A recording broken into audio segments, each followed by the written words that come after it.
Hello friends, स्वागत है आप सभी का हमारे एस टीच के यूट्यूब चैनल पे।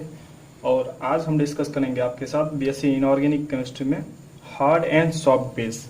क्योंकि प्रीवियस वीडियो में हमने आपके साथ डिस्कस किया था हार्ड एंड सॉफ्ट एसिड के बारे में, तो आज हमको इसके बेसिस के बारे में पढ़ना है। ठीक है, तो चलिए पॉइंट वाइज करके देखते हैं क्या होता है। तो पहला हम लोग पढ़ते हैं हार्ड बेस। किसको आप हार्ड बेस बोलोगे? तो इसके पॉइंट हैं कुछ, उसको नोट करते हैं। तो चलिए इसके कुछ पॉइंट लिखे गए हैं आपके सामने। पहला, ये क्या होते हैं? साइज इनका क्या होता है? स्मॉल होता है। चूंकि ये बेस है तो इसके ऊपर निगेटिव चार्ज होगा, और वो निगेटिव चार्ज कैसा होगा? हाई होगा। इसके पास निगेटिव चार्ज क्या होता है? हाई होगा। तीसरा, इसका जो इलेक्ट्रोनिगेटिविटी होगा वो कैसा होगा? हाई होगा। और चौथा, नॉट इजिली पोलराइज, मतलब इसको आसानी से हम लोग क्या कर सकते हैं? पोलराइज नहीं कर सकते, इसको आसानी से हम लोग ध्रुवण नहीं कर सकते। ठीक है, तो हार्ड बेस में क्या होगा? बस आपको याद रखना कि साइज का कैसा होगा? छोटा, और निगेटिव जो चार्ज होगा वो कैसा होगा? हाई होगा।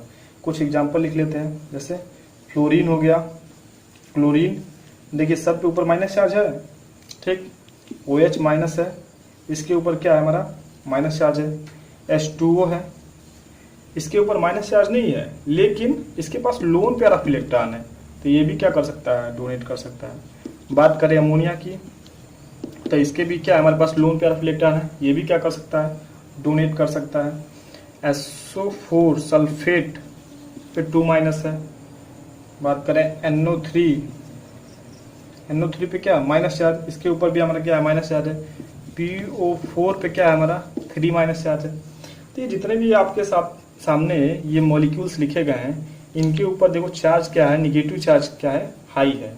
ठीक है, और इनका साइज कैसा होता है? छोटा होता है। तो इसको हम लोग बोलेंगे क्या? Hard base. अब हम लोग बात करते हैं सॉफ्ट बेस की, कि किसको हम लोग सॉफ्ट बेस बोलेंगे।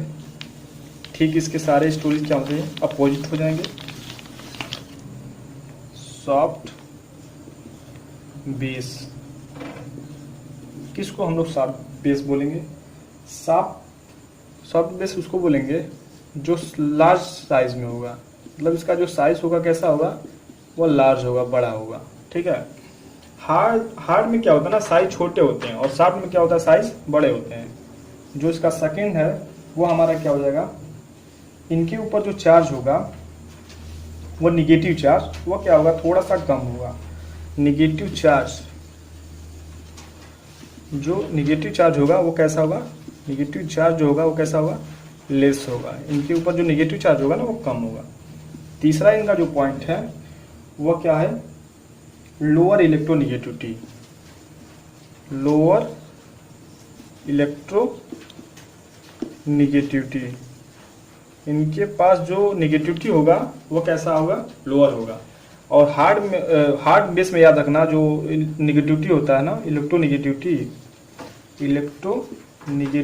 वो कैसा होता है? हाई होता है। इस पॉइंट को नोट रखना कि हार्ड बेस में हमारा इलेक्ट्रोनिगेटिविटी हाई होता है, और लोअर इलेक्ट्रोनिगेटिविटी किस में होता है? हमारा सॉफ्ट बेस में होता है। ठीक है, और इनको हम लोग क्या कर सकते हैं? ये पोलराइज होते हैं। उसमें हमने कल पढ़ा था कि नॉट इजिली पोलराइज, और ये क्या होते हैं? पोलराइज होते हैं। मतलब इनको हम लोग आसानी से क्या कर सकते हैं? इनका ध्रुवण कर सकते हैं। कुछ एग्जाम्पल की बात करें, देखो आयोडीन क्या होता है? फ्लोरीन और क्लोरीन से बड़ा होता है। ठीक है, थायोसाइनाइड क्या होता है? ये भी हमारा साइज में क्या होता है? बड़ा होता है। सल्फाइड क्या होता है? ये भी हमारा साइज में बड़ा होता है। साइनाइड ये भी हमारा क्या होता है? साइज में बड़ा होता है। तो ये कुछ एग्जाम्पल हैं जो क्या होते हैं? साइज में बड़े होते हैं, इनके पास लेस निगेटिव चार्ज होता है, इनकी इलेक्ट्रोनिगेटिविटी लोअर होती है, और इनको हम लोग क्या कर सकते हैं? पोलराइज कर सकते हैं। इनका हम लोग ध्रुवण कर सकते हैं। ध्रुवण का मतलब समझ रहे हैं? जैसे मान लीजिए ये HCl है, तो यह जो बॉन्ड है हाइड्रोजन और क्लोरीन के बीच में, यह पोलराइज है, लेकिन किसके कारण? इस क्लोरीन के कारण। तो इस क्लोरीन ने इस हाइड्रोजन को क्या कर दिया? पोलराइज कर दिया है, अपने ऊपर खींच लिया है। तो इसको हम लोग कहते हैं पोलराइज। तो क्लोरीन ने क्या कर दिया? हाइड्रोजन का क्या कर दिया? पोलराइज कर दिया। ठीक है, तो ये था पोलराइजेशन। तो इसमें हमने डिस्कस किया आपके साथ हार्ड एंड सॉफ्ट बेस के बारे में। ठीक है, इसमें एक प्रिंसिपल होता है, पियर्सन ने एक प्रिंसिपल दिया था, वह प्रिंसिपल बेस में हम लोग डिस्कस कर लेते हैं। SHA B, SHAP, principle. ठीक है, ये क्या होता है, एक साइंटिस्ट है पियर्सन, रॉब जी पियर्सन।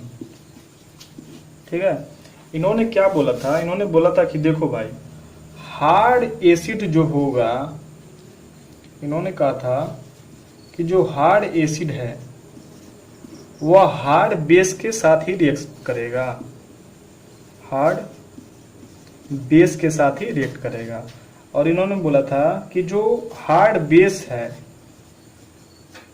सॉरी, इन्होंने बोला था कि हार्ड एसिड हार्ड बेस के साथ रिएक्ट करेगा, और जो हमारा सॉफ्ट एसिड है, जो हमारा सॉफ्ट एसिड है वो किसके साथ रिएक्ट करेगा, सॉफ्ट बेस के साथ रिएक्ट करेगा। बस यही दो लाइन इन्होंने बोला था, और ये इतना बड़ा भी नहीं है, बहुत छोटा है।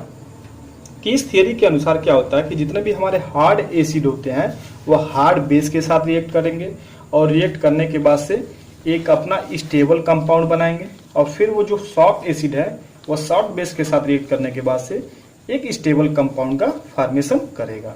ठीक है, जैसे मान लीजिए अगर हम हार्ड एसिड से मैग्नीशियम को उठा लेते हैं और हार्ड बेस से हम क्लोरीन को उठा लेते हैं, तो आप जानते हो कि MgCl2 का एक फॉर्मेशन होता है, क्योंकि इसके ऊपर हमारा माइनस चार्ज होता है और इसके ऊपर प्लस चार्ज होता है, तो 2 प्लस और इसके ऊपर 2 क्लोरीन हम ले लेंगे, तो एक बनता है क्या हमारा MgCl2, जो कि हमको ये नेचर में मिलता है। ठीक ना, मतलब हमको नॉर्मली मिलता है MgCl2।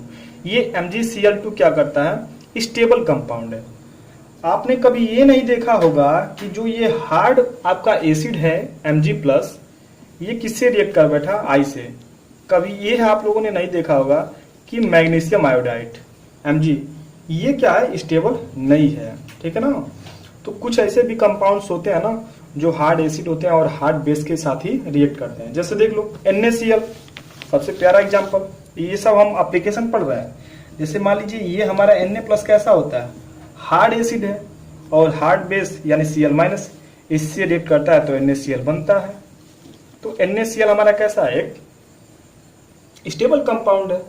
ठीक ना, तो जैसे मान लीजिए अगर मैं इसी Na+ का अगर मैं सॉफ्ट बेस के साथ रिएक्ट करवाऊं, जैसे सपोज करिए मैं इसके साथ रिएक्ट करवाऊं सल्फाइड के साथ, तो Na2S ये क्या है, स्टेबल नहीं है। ठीक है, तो पियर्सन ने बस यही बोला कि भाई देखो, जो हार्ड एसिड होगा वो हार्ड बेस के साथ रिएक्ट करेगा, और जो सॉफ्ट एसिड होगा वो सॉफ्ट बेस के साथ रिएक्ट करेगा।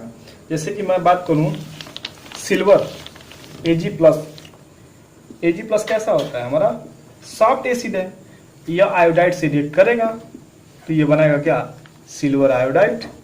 अब ये सिल्वर आयोडाइड क्या है, स्टेबल है, क्योंकि ये हमारा सॉफ्ट एसिड और ये हमारा सॉफ्ट बेस।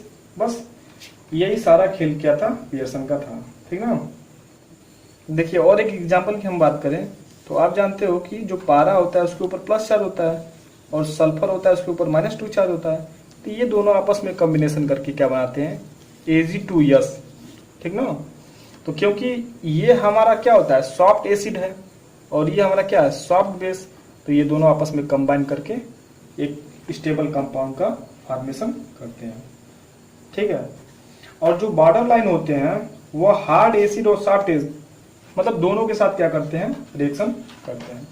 तो इस वीडियो में हमने आपके साथ डिस्कस किया कि हार्ड बेस, सॉफ्ट बेस, और ये जो हमारा पियर्सन का जो प्रिंसिपल था, soft hard acid base principle, इसको हमने आपके साथ डिस्कस किया है। ठीक है, तो ये प्रिंसिपल कुछ ज्यादा नहीं, बस यही बोलेगा कि जो हार्ड एसिड होते हैं वो हार्ड बेस के साथ रिएक्ट करेंगे, और जो सॉफ्ट एसिड होता है वो सॉफ्ट बेस के साथ रिएक्ट करेगा। ठीक, अब इसका नोट्स आपके स्क्रीन पे दिख रहा होगा, और कुछ एप्लीकेशन इसको अच्छे से कॉपी में नोट डाउन करिए और इसको अपना नोट्स प्रिपेयर करिए। अब जो ये आपका एसिड और बेस का जो चैप्टर है यहाँ पे फिनिश होता है। अब हम लोग नए चैप्टर की ओर बढ़ेंगे। तब तक के लिए टेक केयर, बाय बाय।